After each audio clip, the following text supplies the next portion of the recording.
Jane Eyre Chapter 3. A splendid midsummer shone over England, skies so pure, suns so radiant as were then seen in long succession, seldom favor even singly, our wave-girt land. It was as if a band of Italian days had come from the south, like a flock of glorious passenger birds, and lighted to rest them on the cliffs of Albion. The hay was all gotten, the fields round Thornfield were green and shorn, the roads white and baked, the trees were in their dark prime. Hedge and wood, full-leaved and deeply tinted, contrasted well with the sunny hue of the cleared meadows between. On Midsummer Eve, Adele, weary with gathering wild strawberries in Hay Lane half the day, had gone to bed with the sun.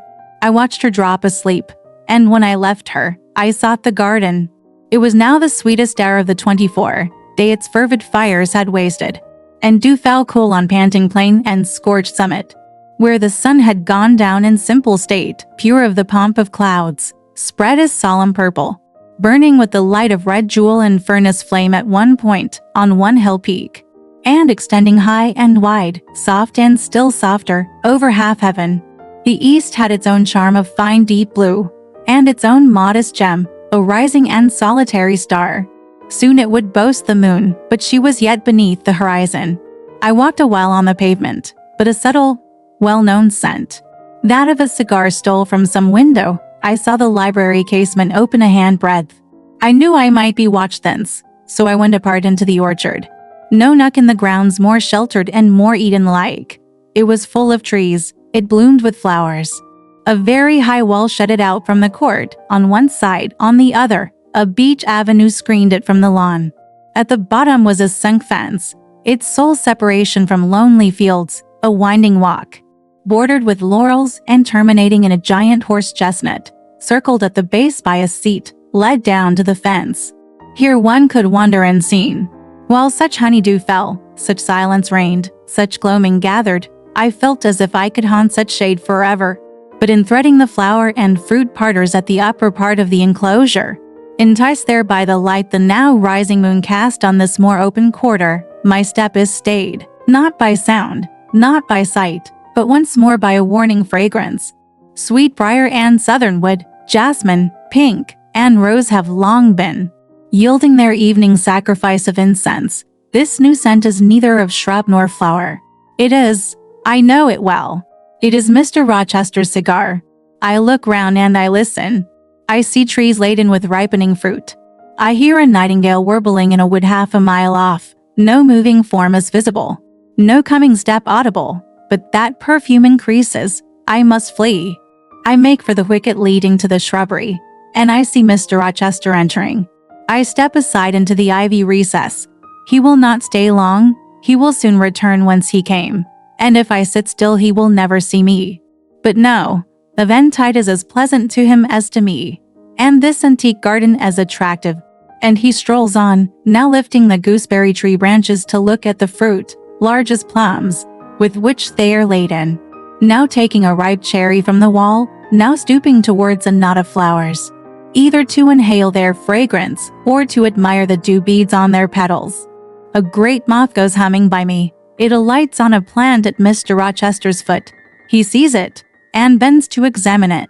Now, he has his back towards me, thought I, and he is occupied too. Perhaps, if I walk softly, I can slip away unnoticed. I trode on an edging of turf that the crackle of the pebbly gravel might not betray me. He was standing among the beds at a yard or two distant from where I had to pass. The moth apparently engaged him. I shall get by very well, I meditated, as I crossed his shadow, thrown long over the garden by the moon, not yet risen high. He said quietly, without turning, "Jane, come and look at this fellow." I had made no noise. He had not eyes behind. Could his shadow feel?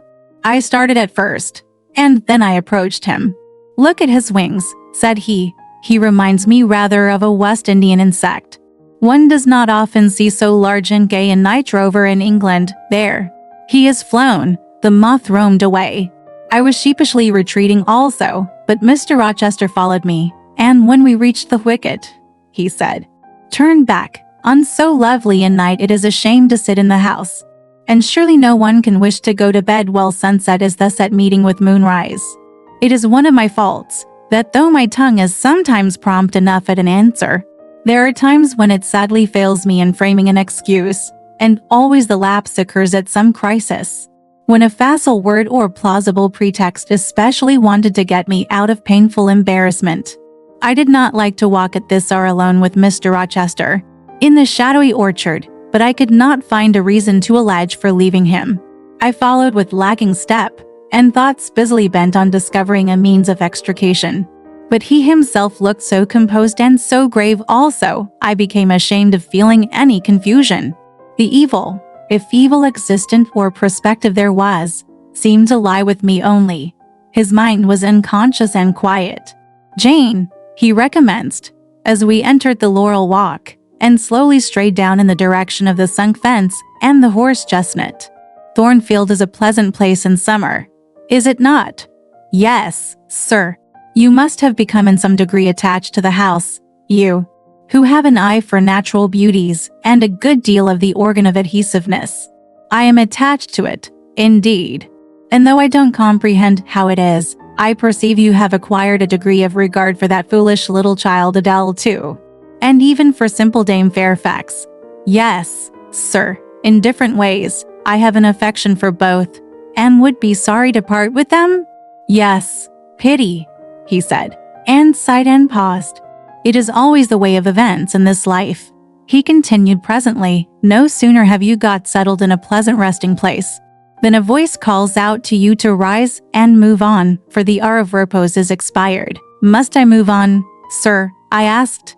"Must I leave Thornfield?" "I believe you must, Jane." "I am sorry, Jana, but I believe indeed you must." This was a blow, but I did not let it prostrate me. "Well, sir, I shall be ready when the order to march comes. It is come now. I must give it tonight." "Then, you are going to be married, sir?" "Exactly, precisely. With your usual acuteness, you have hit the nail straight on the head. Soon, sir, very soon, that is, Miss Eyre. And you'll remember, Jane, the first time or rumor, plainly intimated to you that it was my intention to put my old bachelor's neck into the sacred noose, to enter into the holy estate of matrimony, to take Miss Ingram to my bosom. In short, she's an extensive armful. But that's not to the point. One can't have too much of such a very excellent thing as my beautiful Blanche. Well, as I was saying, listen to me, Jane. You're not turning your head to look after more moths, are you? That was only a lady clock, child, flying away home. I wish to remind you that it was you who first said to me, with that discretion I respect in you, with that foresight, prudence, and humility, which befit your responsible and dependent position, that in case one married Miss Ingram, both you and little Adele had better trot forthwith. I pass over the sort of slur conveyed in this suggestion on the character of my beloved. Indeed, when you are far away, Jana, I'll try to forget it. I shall notice only its wisdom, which is such that I have made it my law of action. Adele must go to school, and you, Miss Eyre, must get a new situation. Yes, sir, I will advertise immediately. And meantime, I suppose I may stay here, till I find another shelter to betake myself to." But I stopped, feeling it would not do to risk a long sentence, for my voice was not quite under command. "In about a month I hope to be a bridegroom," continued Mr. Rochester, "and in the interim, I shall myself look out for employment and an asylum for you." "Thank you, sir. I am sorry to give—" "Oh, no need to apologize.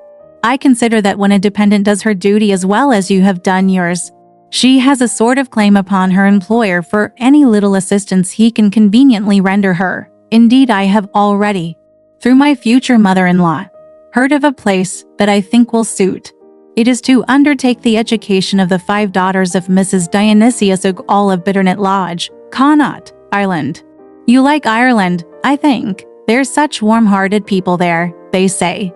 It is a long way off, sir. No matter. A girl of your sense will not object to the voyage or the distance. Not the voyage, but the distance. And then the sea is a barrier. From what, Jane? From England and from Thornfield. And, well, from you, sir." I said this almost involuntarily, and, with as little sanction of free will, my tears gushed out. I did not cry so as to be heard, however. I avoided sobbing.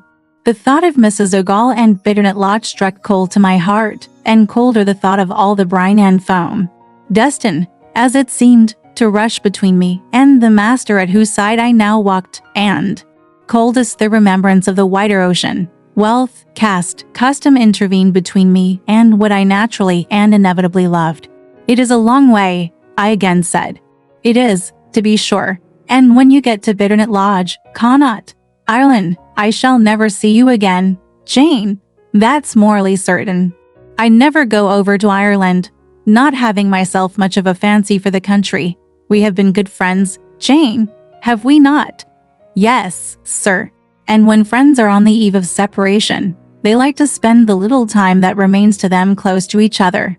Come, we'll talk over the voyage and the parting quietly half an hour or so, while the stars enter into their shining life up in heaven yonder. Here is the chestnut tree. Here is the bench at its old roots. Come, we will sit there in peace tonight, though we should never more be destined to sit there together. He seated me and himself. It is a long way to Ireland, Jonna, and I am sorry to send my little friend on such weary travels. But if I can't do better, how is it to be helped? Are you anything akin to me? Do you think, Jane, I could risk no sort of answer by this time? My heart was still. Because, he said, I sometimes have a queer feeling with regard to you, especially when you are near me, as now. It is as if I had a string somewhere under my left ribs, tightly and inextricably knotted to a similar string, situated in the corresponding quarter of your little frame. And if that boisterous channel and 200 miles or so of land come broad between us, I am afraid that cord of communion will be snapped. And then I've a nervous notion I should take to bleeding inwardly. As for you, you'd forget me. That I never should. Sir, you know, impossible to proceed. Jane, do you hear that nightingale singing in the wood? Listen.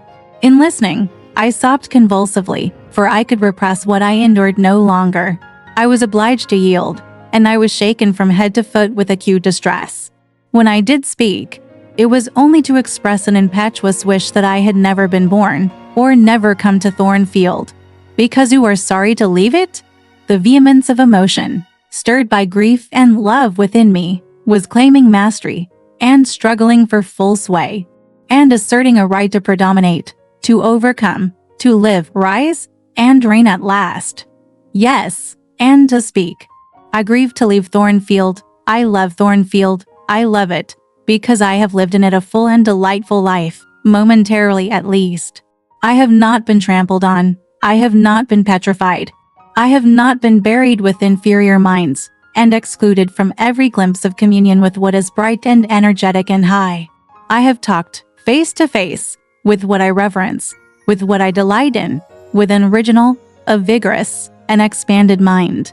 I have known you, Mr. Rochester, and it strikes me with terror and anguish to feel I absolutely must be torn from you forever. I see the necessity of departure, and it is like looking on the necessity of death. Where do you see the necessity? He asked suddenly. Where, you, sir, have placed it before me. In what shape? In the shape of Miss Ingram, a noble and beautiful woman, your bride. My bride? What bride? I have no bride. But you will have. Yes, I will, he set his teeth. Then I must go? You have said it yourself. No, you must stay, I swear it, and the oath shall be kept.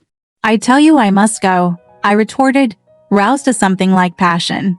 Do you think I can stay to become nothing to you? Do you think I am an automaton? A machine without feelings? And can bear to have my morsel of bread snatched from my lips, and my drop of living water dashed from my cup? Do you think, because I am poor, obscure, plain, and little, I am soulless and heartless? You think wrong. I have as much soul as you, and full as much heart. And if God had gifted me with some beauty and much wealth, I should have made it as hard for you to leave me as it is now for me to leave you. I am not talking to you now through the medium of custom, conventionalities, nor even of mortal flesh. It is my spirit that addresses your spirit, just as if both had passed through the grave, and we stood at God's feet, equal, as we are, repeated Mr. Rochester. So, he added, enclosing me in his arms, gathering me to his breast, pressing his lips on my lips. So, Jane. Yes, so, sir, I rejoined, and yet not so, for you are a married man, or as good as a married man, and wed to one inferior to you, to one with whom you have no sympathy, whom I do not believe you truly love, for I have seen and heard you sneer at her. I would scorn such a union. Therefore I am better than you. Let me go. Where, Jane? To Ireland. Yes, to Ireland. I have spoken my mind, and can go anywhere now. Jane, be still. Don't struggle so, like a wild frantic bird that is rending its own plumage in its desperation. I am no bird, and no net ensnares me. I am a free human being with an independent will, which I now exert to leave you. Another effort set me at liberty, and I stood erect before him. And your will shall decide your destiny, he said. I offer you my hand, my heart, and a share of all my possessions. You play a farce, which I merely laugh at.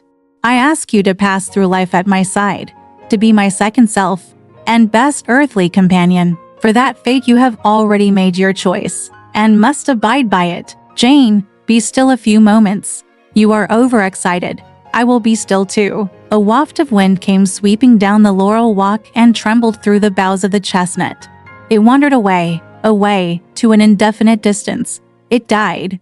The nightingale's song was then the only voice of the air. In listening to it, I again wept. Mr. Rochester sat quiet, looking at me gently and seriously. Some time passed before he spoke. He at last said, "Come to my side, Jane, and let us explain and understand one another. I will never again come to your side. I am torn away now, and cannot return. But, Jane, I summon you as my wife. It is you only I intend to marry." I was silent. I thought he mocked me. "Come, Jane, come hither. Your bride stands between us." He rose, and with a stride reached me. "My bride is here," he said, again drawing me to him, "because my equal is here, and my likeness. Jane, will you marry me?" Still I did not answer, and still I writhed myself from his grasp, for I was still incredulous. "Do you doubt me, Jane?" "Entirely. You have no faith in me, not a whit." "Am I a liar in your eyes?" he asked passionately. "Little sceptic, you shall be convinced. What love have I for Miss Ingram? None. And that you know. What love has she for me? None. As I have taken pains to prove, I caused a rumor to reach her that my fortune was not a third of what was supposed. And after that I presented myself to see the result. It was coldness both from her and her mother. I could not marry Miss Ingram. You strange, you almost unearthly thing, I love as my own flesh. You, poor and obscure, and small and plain as you are, I entreat to accept me as a husband." "What? Me?" I ejaculated, beginning in his earnestness, and especially in his incivility. "To credit his sincerity, me who have not a friend in the world but you. If you are my friend, not a shilling but what you have given me. You, Jane, I must have you for my own, entirely my own. Will you be mine? Say yes, quickly." "Mr. Rochester, let me look at your face. Turn to the moonlight." "Why?" "Because I want to read your countenance. Turn. There, you will find it scarcely more legible than a crumpled, scratched page. Read on, only make haste, for I suffer." His face was very much agitated and very much flushed, and there were strong workings in the features and strange gleams in the eyes. "Oh, Jane, you torture me," he exclaimed, with that searching and yet faithful and generous look. "You torture me. How can I do that? If you are true, and your offer real, my only feelings to you must be gratitude and devotion. They cannot torture. Gratitude," he ejaculated, and added wildly, "Jane, accept me quickly. Say, Edward, give me my name. Edward, I will marry you. Are you in earnest? Do you truly love me? Do you sincerely wish me to be your wife?" "I do, and if an oath is necessary to satisfy you, I swear it." "Then, sir, I will marry you. Edward, my little wife. Dear Edward, come to me entirely now," said he, and added, in his deepest tone, speaking in my ear as his cheek was laid on mine. "Make my happiness. I will make yours, God pardon me," he subjoined ere long, "and man meddle not with me. I have her, and will hold her. There is no one to meddle. Sir, I have no kindred to interfere." "No, that is the best of it," he said. And if I had loved him less, I should have thought his accent and look of exultation savage. But, sitting by him, roused from the nightmare of parting, called to the paradise of union, I thought only of the bliss given me to drink in so abundant a flow. Again and again he said, "Are you happy, Jane?" And again I answered, "Yes," after which he murmured, "It will atone, it will atone. Have I not found her friendless, and cold, and comfortless? Will I not guard, and cherish, and solace her? Is there not love in my heart, and constancy in my resolves? It will expiate at God's tribunal. I know my Maker sanctions what I do. For the world's judgment, I wash my hands thereof. For man's opinion, I defy it." But what had befallen the night? The moon was not yet set, and we were all in shadow. I could scarcely see my master's face, near as I was. And what ailed the chestnut tree? It writhed and groaned, while wind roared in the laurel walk, and came sweeping over us. "We must go in," said Mr. Rochester. "The weather changes. I could have sat with thee till morning, Jane." And so, thought I, could I with you. I should have said so, perhaps, but a vivid spark leapt out of a cloud at which I was looking. And there was a crack, a crash, and a close rattling peal, and I thought only of hiding my dazzled eyes against Mr. Rochester's shoulder. The rain rushed down. He hurried me up the walk, through the grounds, and into the house, but we were quite wet before we could pass the threshold. He was taking off my shawl in the hall, and shaking the water out of my loosened hair, when Mrs. Fairfax emerged from her room. I did not observe her at first, nor did Mr. Rochester. The lamp was lit, the dock was on the stroke of 12. "Hasten to take off your wet things," said he, "and before you go, good night, my darling." He kissed me repeatedly. When I looked up, on leaving his arms, there stood the widow, pale, grave, and amazed. I only smiled at her, and ran upstairs. Explanation will do for another time, thought I. Still, when I reached my chamber, I felt a pang at the idea she should even temporarily misconstrue what she had seen.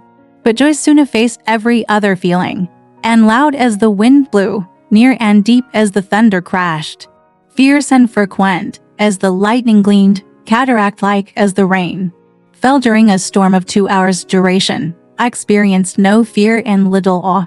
Mr. Rochester came thrice to my door in the course of it, to ask if I was safe and tranquil, and that was comfort, that was strength for anything.